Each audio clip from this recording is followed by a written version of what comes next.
Well, welcome to another podcast of where there's a will, there's a way. And remember, we're aiming at making a great life for everybody working in every company in America. And today we have one of the early adopters of EOS. In fact, Gino Wickman was Mike's implementer and is still implementing even after 2007. Mike Morse is the owner and founder of the largest law firm in Michigan. So welcome, Michael. Thanks for having me, Will. Really excited to be here. Well, so tell me a little bit about what's this journey like with this strange guy named Gino? Strange is the operative word there. Just kidding.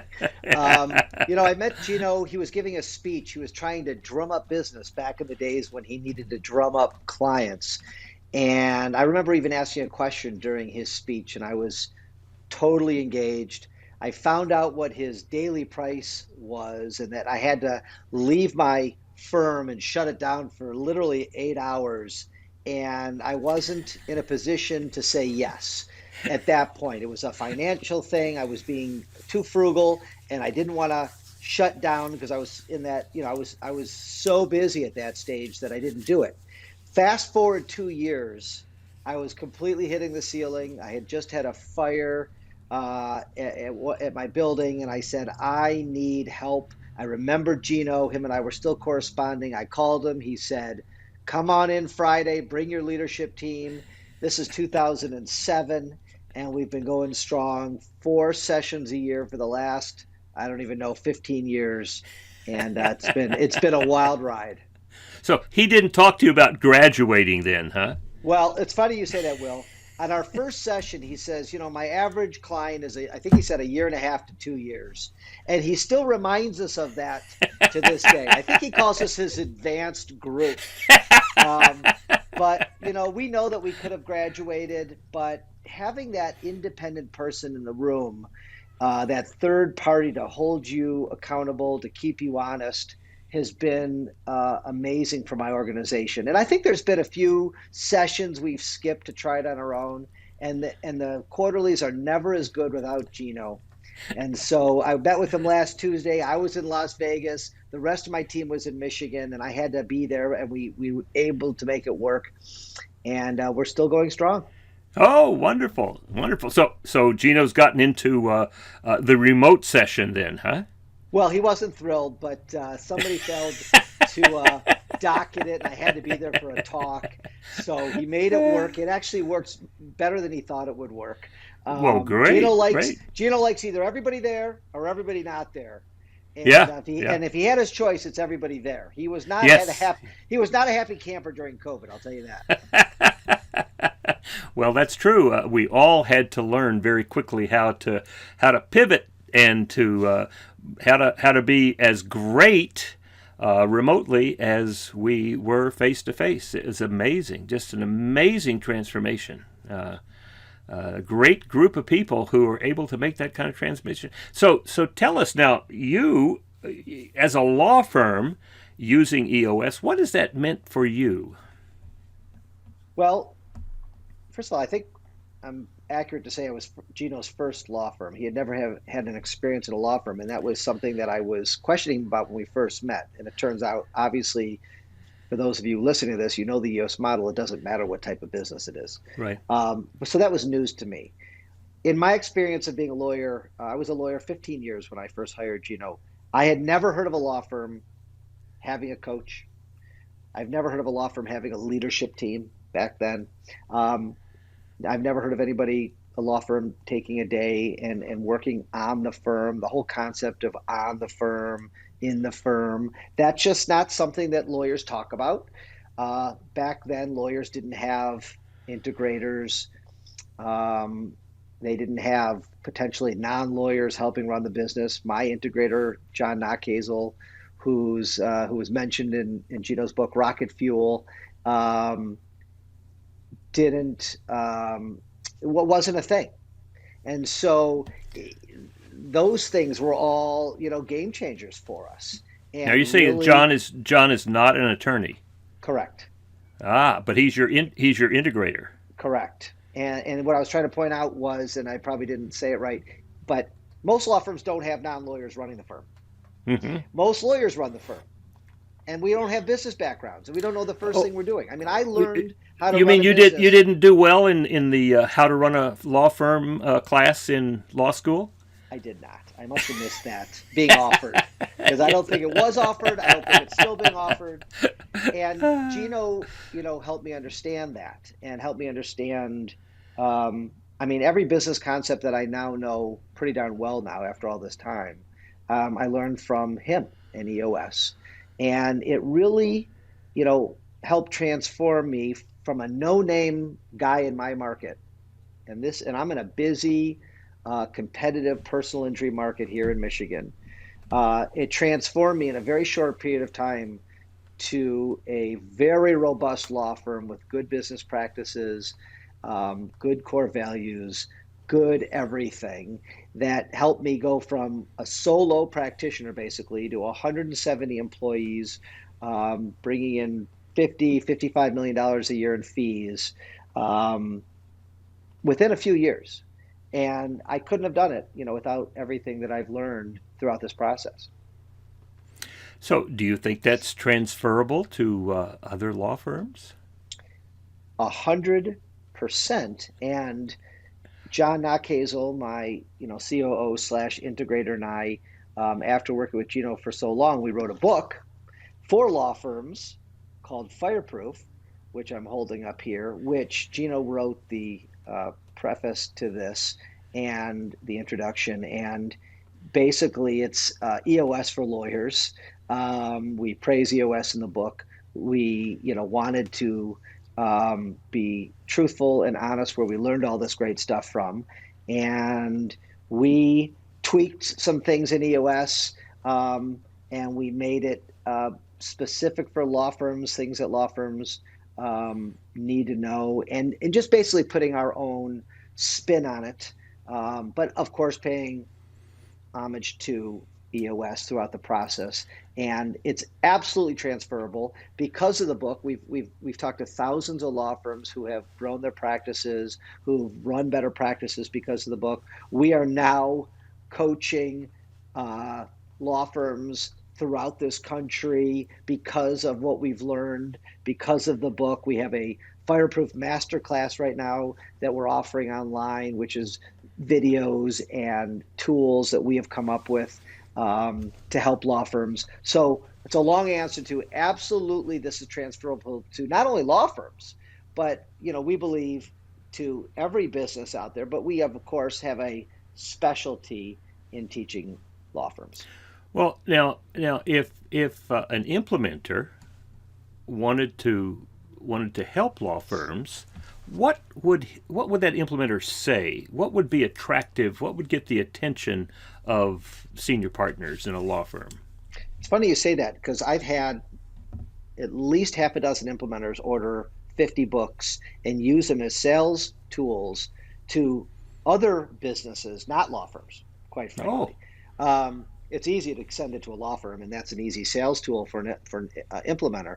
Um, but this really is a book implementers taught me this. The book just shows how successful EOS can be in a regular business, mm-hmm. and we all know that I mean, they're sending this to dentists and doctors and architects and construction firms because we just showed how we took EOS, adopted it for our firm, made some tweaks, and ran with it and helped blow up our practice. So if an implementer came to me and said, how can I attract law firms?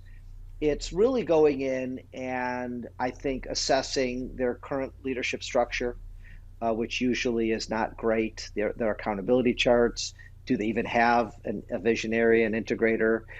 Do they understand what those concept means? We call them jumbotrons in our book, but what do their scorecards look like? Mm-hmm.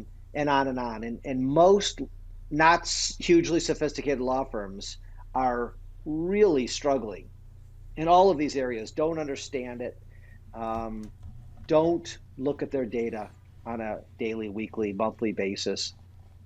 Most law firm owners are being the visionary and the integrator. And that's why they're not able to scale, and they don't know that. Most law firms don't have coaches, don't have either weekly coaches, which is something that we actually offer, or even quarterly coaches like EOS offers. Um, they just don't have them. They don't know from that. And you know, we've worked with over 30 law firms individually throughout this country, and their eyes are huge when they learn some of these concepts that they should be doing to run a really good law firm. Because you know, the traditional way to look at this is law firms are not businesses; they're Yeah. law firms. And I know Right. it's silly to say because you and I get it, we drink the Kool-Aid, but there's 95% of the law firms out there don't. So it is fertile ground for implementers to go out there and get them and teach them. Uh-huh. And that's what we're trying to do is spread the gospel and teach them how to run a really good business. All right. So from a law firm principal's perspective, what would they need to hear to say, "Yeah, come on in. Let's take a look at what we have." What would they need to think, feel, or believe? It's a good one. I think most law firm owners are doing too much. They're hitting the ceiling. They're not working in their sweet spots. They're not enjoying life. They're not working on what they love to do and what they're great at. They don't know how to delegate. They don't know their numbers. One of the first things I do when a law firm calls me for advice or asks me to maybe coach them, I start asking them about their average value of cases and percentages and things that the things they should know, but I'm pretty sure they don't know. And these aren't hard questions. These are basic questions that they say, I know it's somewhere, but I don't know that off the top of their head. How many cases did you sign up last week? Simple questions that I know to the penny, to the caseload, that they don't know because they don't know their numbers. Um, that is enticing to them. The fact that they are doing way too much, the fact that they admit that they're terrible delegators, the fact that you can ask a few questions and prove that they're hitting the ceiling, right? And what if there's a way that I could teach you to, not hit the ceiling? What if there was a Uh-huh. way? What if I could teach you, Will, a way that you could work on all day, every day, things that you're great at doing and that you love to do? Would you love? Would you like to hear more about that? Who's going to say no to that? you Yeah. know, they're Yeah. going to make more money. They're going to have happier lives. They're going to be freed up to do all the things that they want to do, whether it be in their business, on their business, with their kids, with a new sport, whatever it is. The original reason, not only did I, when I signed up with Gino, wasn't to make more money necessarily. It wasn't. I had three young kids and I didn't want to miss a soccer game. I didn't want to miss a dance recital. And so that was my why. It wasn't to scale, it wasn't to make more money. So my why was different than a lot of law firm owners' whys, but it doesn't matter. When I'm coaching a law firm or a business, we coach other businesses other than law firms. I'll say, I'm going to free you up. I may free you up 50, 60, 70%. And what you do with that time is up to you. If you want to go take up golf or be with your kids or travel the world or work on your business, that's up to you. And, they love that. And a lot of people do end up working on their business because most people love their businesses, but they're Hmm. doing it in a different way. They're working on things that they love to do. And when I take them through the delegate and elevate chart, it's mind blowing to them that they could get rid of those lesser things that they shouldn't be doing. That's kind of beneath Right. them. Right. Yeah. It's a really interesting exercise. Well, now uh, I hear that it will help senior partners in a law firm to do what they love doing, learn how to delegate, so they can elevate to the thing that they love doing, their unique ability. Uh, does this help a law firm make a greater contribution to making the world a better place? I think so. I mean, first of all, you're producing happier people. It's not just for the visionary or the COO of the law firms, it's for the entire leadership team. And we, of course, trickle this down to our entire team and staff of 170 people. Some of them are in other countries and in the world.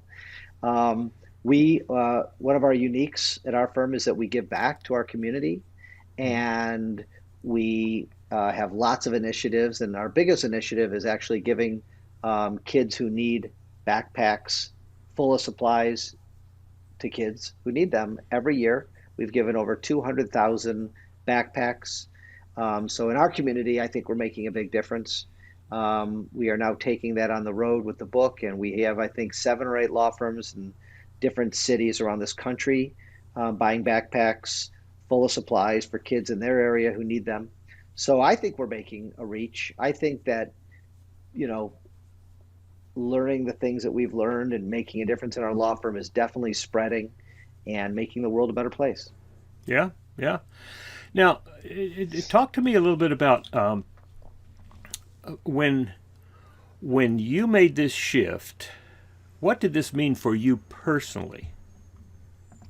So I was the typical entrepreneur. I'm the typical visionary. I have 10 ideas a day. I couldn't get them done. I knew that there were clients out there who needed my help, and I couldn't figure out. I think I had 25, 27 people when I hired my implementer slash COO, we call him here. Hmm. And I I mean, I couldn't do it. I couldn't move. I couldn't grow. And so by hiring him, it personally freed me up on the first day of meeting with Gino. First day, 50% freedom.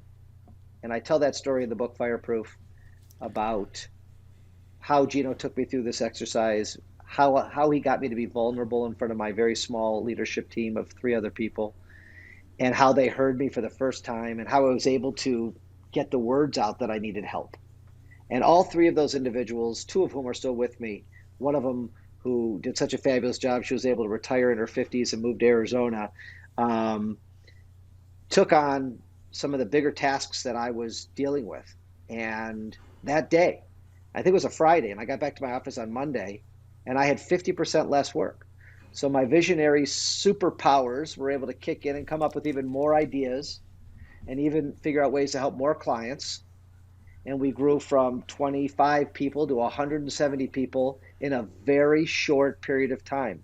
We went to revenue, we were settling about $17 million worth of cases to $160 million worth of cases in a very short period of time because the visionary myself was able to free myself up, and it exploded. Had I Yeah. not done this, I'd still have 30 employees. I'd still not be able to help I'm helping thousands of clients a year. I would not have been able to help this many people had I not figured this out. So, it helped me professionally. It helped me personally, which I think was your question. I also never, to this day, my kids are now grown, although I still have a 14-year-old, but I've never missed a soccer game, a recital. Uh, I made a lunch this morning for my 14-year-old. I drove her to school today. I'm picking her up this afternoon. Because of this system, the system that Gino taught me, and the system that we have, turned it into, I have a fabulous personal life, and even, I mean, not more fabulous business life, but I have a great business life. Yeah. I work on exactly what I want to work on. I don't do things I don't love to do. I don't do things I'm not great at. And so I basically love my life. And I do owe it all to this process. All right. So when you talk about delegating, who do you delegate things to? Depends who's uniquely qualified to take it. There's not one person that I delegate all my work to. I mean, I did. I have a whole story about this, Will, but I read the chapter in Traction about executive track, the executive assistant track, I think basically what he calls it. And I was resistant to that for several years. I didn't want some stranger looking at my emails and doing all my scheduling. And Yes. so I have a high level executive assistant who gets a lot of my work, who helps me do all the things that I don't want to deal with, like paying credit card bills and paying tuition and you know taking my dog to the vet and all those things. She does everything for me so I can do what I want to do. I don't think there's any glory in doing, some of the things that most people do because they think they have to do it. She does a lot of that. My COO, John Knockhazel, sometimes I delegate to him and then he finds the appropriate person to do it. I have 170 employees that I'm able to choose from. I also can pick independent contractors if I want. So, I can delegate to anybody I want, but I'm looking for the right person with the right skill set who understands what I'm trying to get done. I don't just throw it out there to anybody. Now, well, this is a question for you. Do you get the sense that your executive assistant loves doing the things that you delegate to her? 100%. 100%. So I had to go through two or three executive assistants until I found her.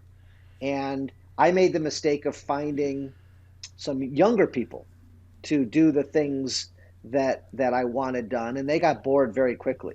And they're still with my company. Just I moved them. I moved their seats. I moved their seats. And then I Yes. found I had a mentor named Steve Radom who's since passed away, um, who I mentioned in the book. But Steve was one of my first mentor, my first business coach, unofficial, my father-in-law. And he said, find somebody whose life mission it is to take care of you. It Yeah. might be an older person. It might be somebody who's taken care of people before, somebody who wants to be the mother hen of you and the firm, and be very honest in the interview process. Like, I mean, I could tell you some embarrassing things that I have her do, and people may judge me for it, but quite frankly, I don't care at this point in my career. But, I bring my dog to work some days, and if I'm in meetings all day and I can't walk the dog, she walks the dog. And she Yeah. may pick up the poop of the dog.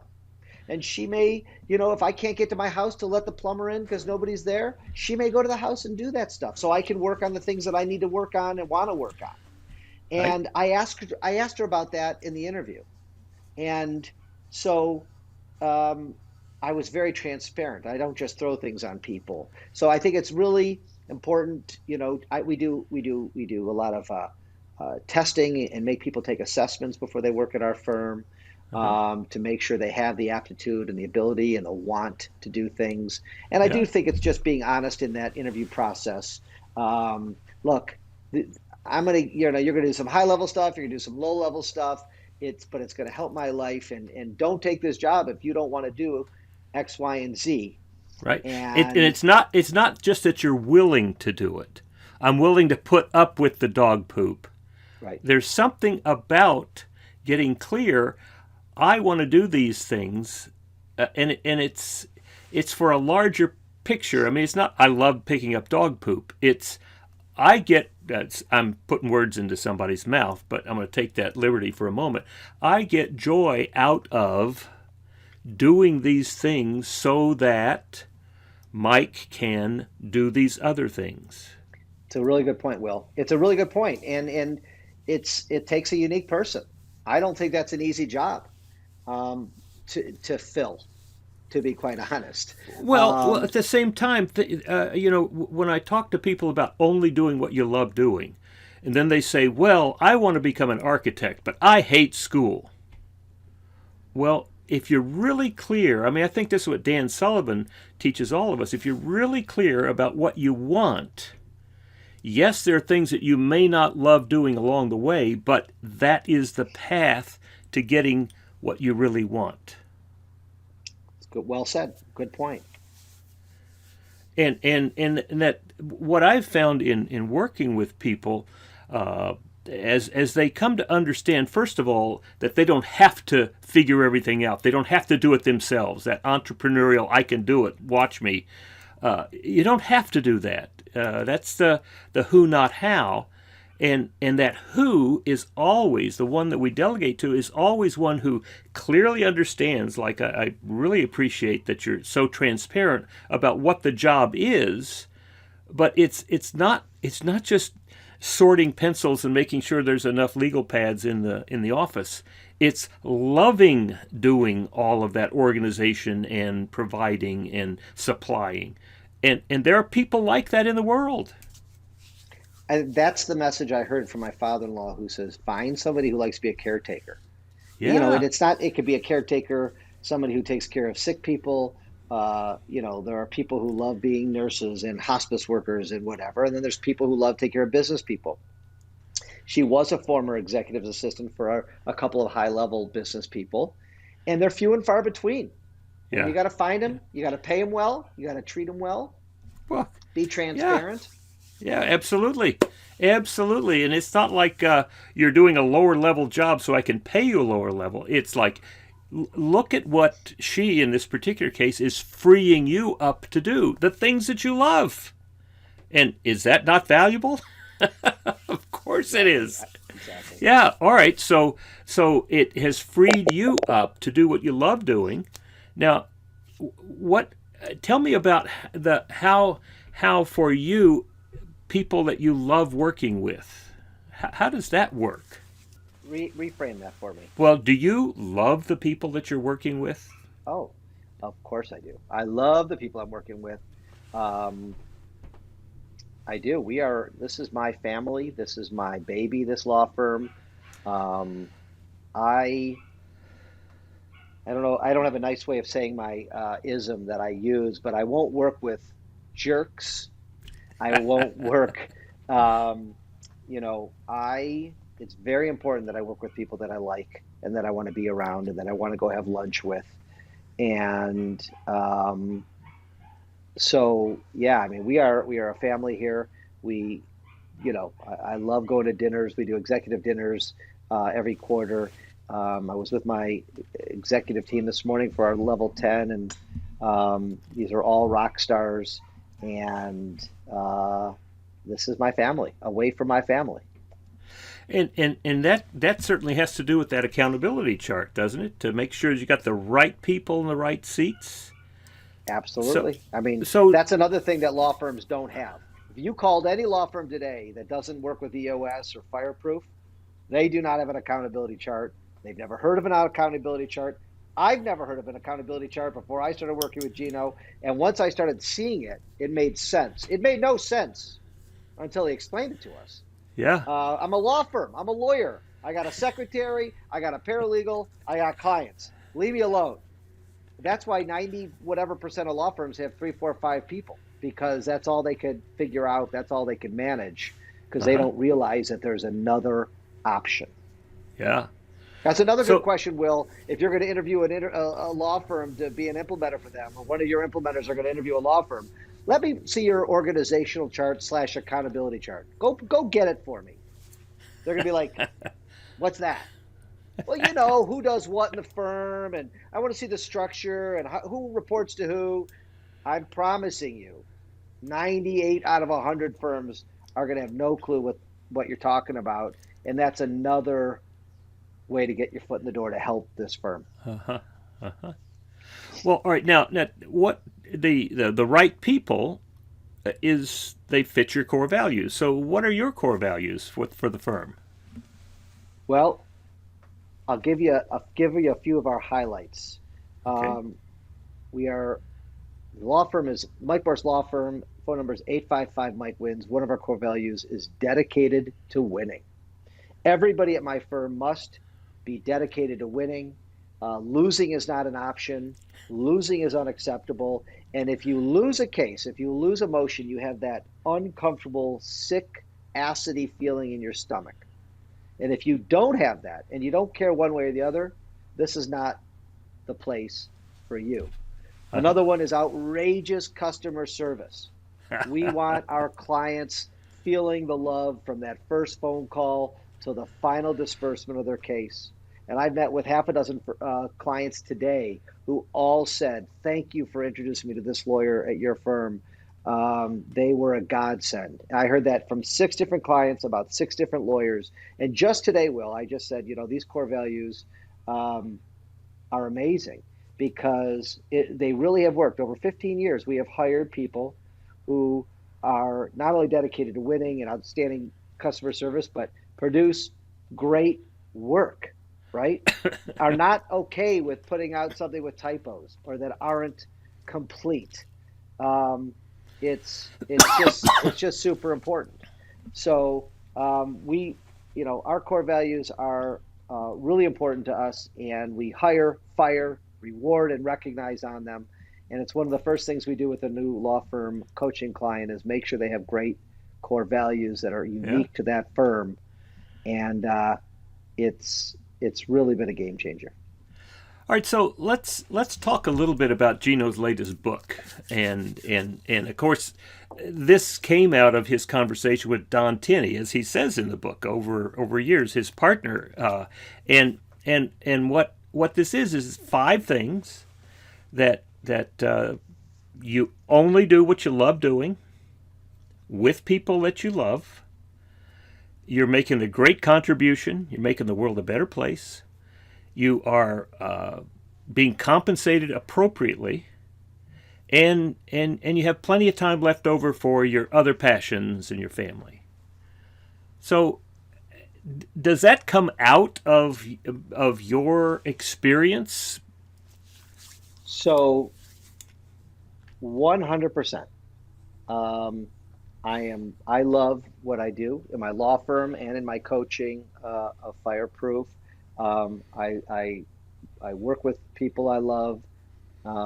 I think we are making a great contribution to our community, um, and making the world a better place. I am definitely compensated appropriately, as is I think and hope everybody that works with us. And I absolutely have other passions that I am able to engage in because I'm so freed up, because I'm such a good delegator, because I have such a good organization and organizational chart, and we are pretty darn pure to the fact that I'm the visionary, and the 3 or 4 or 5 things that I'm great at and love to do are all I do for my firm. Every once in a while I have to cross lines and do some other things, but I hired 2 lawyers last week. I took them both to lunch today. That's in my column. It's mentoring and Uh-huh. training lawyers. That's one of my 5 things. I met with clients today. Another one of them. So I am living a pure EOS life, I think, with a fireproof spin on it. Yeah. And I think the book sums up my life, and I have Yeah. a pretty darn good life. So when you say the 5 things, those are the 5 things in the box defining what your role is, the tasks that a visionary has for Well, you. I was referring to the EOS Life five Oh, things. those 5 things. Okay. All right. That was what the original Sure. question was. But Okay. Yeah. I am also truly living, in my organizational life, in my life at the firm. I'm, there's 4 or 5 things, and I don't have them memorized because I said them 15 years ago, but I've lived them, and a couple of them are mentoring attorneys and holding the big relationships with my clients that I Uh huh. still love to do. I still love to be with my clients and connect with my clients. And those are 2 of the things that I still do to this day and I love to do. Uh huh.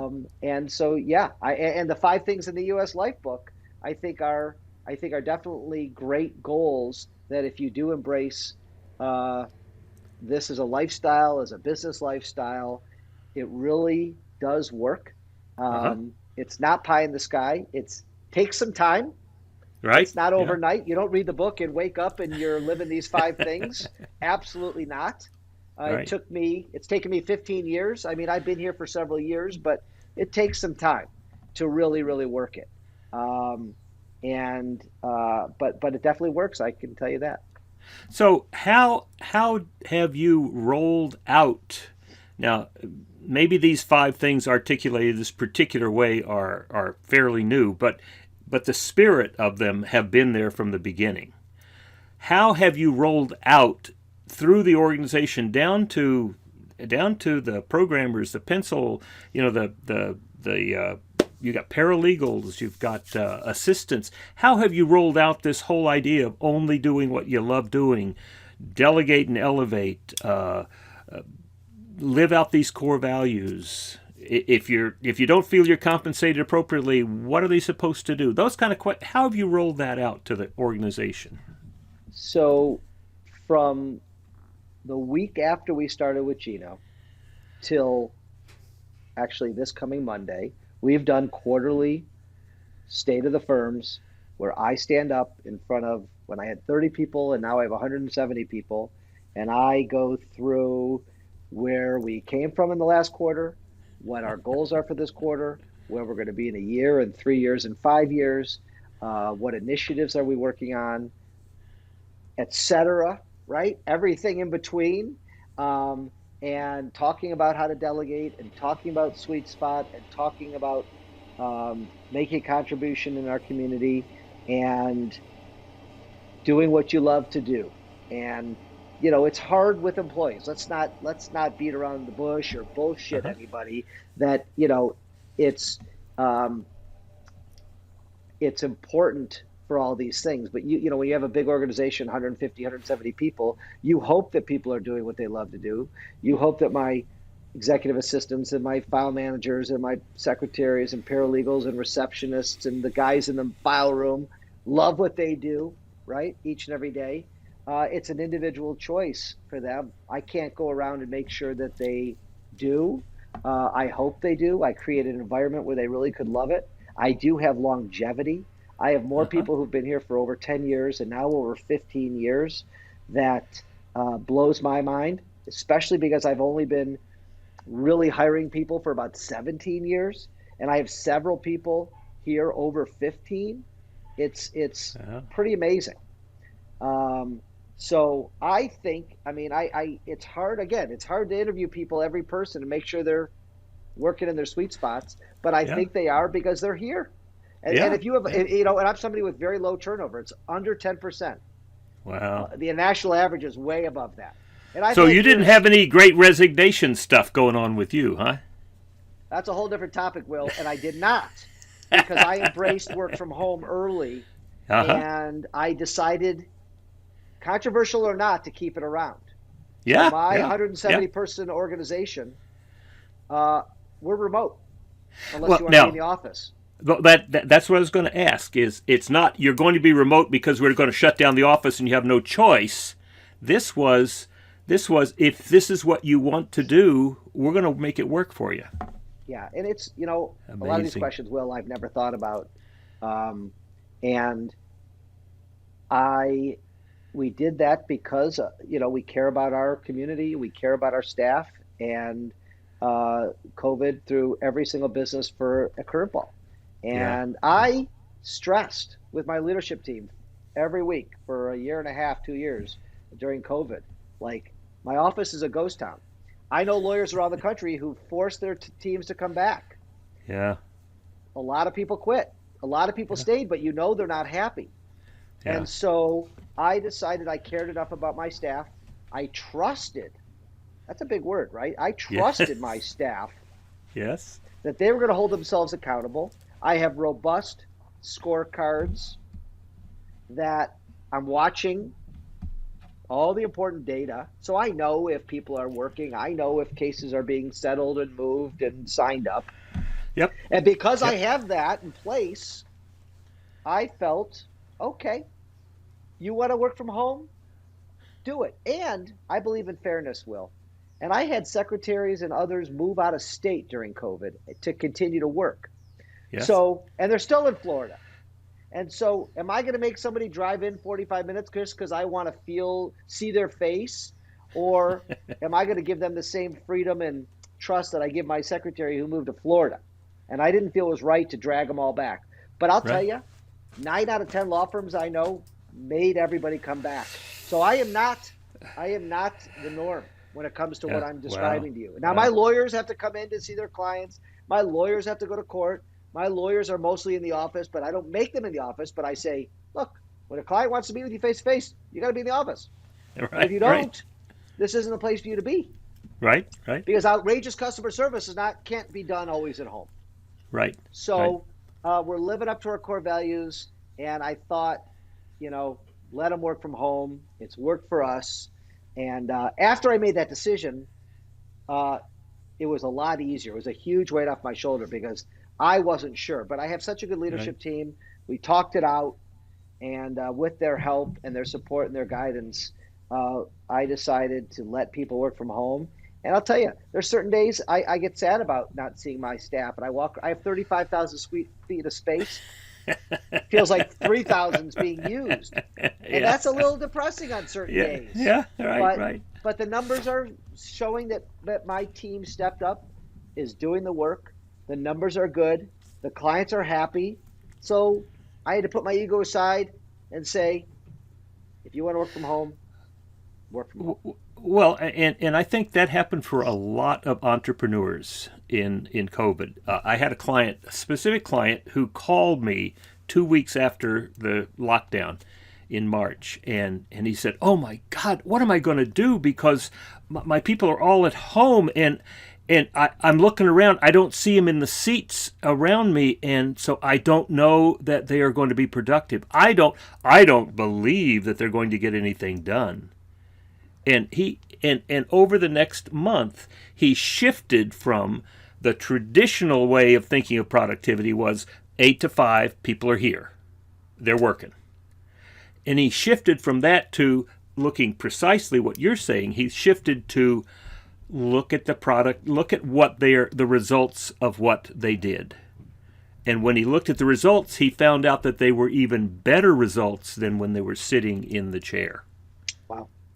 And that was a big shift that not only he did, but every one of my clients had to do, to really beef up their attention to the scorecard and getting really clear about expectations, about what the project is, and negotiating that together so that everybody understood that. And this is part of the management, that not only does the person understand what the manager's expectations are, the manager understands what the person's expectations are. And so by doing that, then the productivity went up, morale went up, even though they were separated. Fortunately, Zoom helped us in that transition, but just a wonderful shift to productivity. We measure productivity by what you actually did rather than where you were. It's probably the biggest surprise through COVID that I think most business owners realized, in my opinion, not a scientific survey, is how well any organization did at home. Because every organization was at home. I mean, unless you're a doctor's office, truly you're right. I mean, I can't think of other businesses, but you're truly home. And every business I've ever talked to, I read a lot of articles, a lot of newspapers, a lot of books. My sense is the overwhelming majority of businesses did well at home, and the business owners were surprised that they did well at home, and that it's a new day. And some businesses are starting to bring people back, but a lot aren't. A lot aren't.